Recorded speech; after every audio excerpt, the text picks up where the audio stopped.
السلام عليكم ورحمة الله وبركاته. أهلا وسهلا بكم في لقاء جديد. لو دي أول مرة تتابعنا في القناة يا ريت تساعدنا باشتراك وتفعيل جرس التنبيهات عشان دايما يوصلكم كل جديد.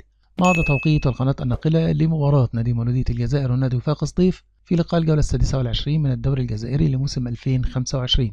لكن قبل الدخول في التفاصيل اتركوا لنا توقعاتكم لنتيجة هذا اللقاء في التعليقات. يتواجد المولودية في صدارة ترتيب الدوري الجزائري برصيد 46 نقطة بعد ما لعب 24 مباراة، فاز في 12 وتعادل في 10 وهزم في 2.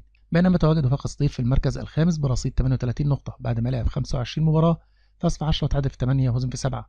تنطلق سفرة لقاء الفريقين مساء اليوم الاثنين 19 مايو 2025 على الساعة 5 مساء بتوقيت تونس والجزائر والمغرب، 6 بتوقيت السودان وليبيا وفلسطين، 7 بتوقيت مكة المكرمة وسوريا ولبنان والأردن والعراق واليمن ومصر. النقل المباشر لهذا اللقاء عبر قناة الجزائرية السادسة. كل الأمنيات طبعا حضراتكم ومتابعة متاع هذا اللقاء. في النهاية تقبلوا تحياتي، دمتم في رعاية الله وأمنه، والسلام عليكم ورحمة الله وبركاته.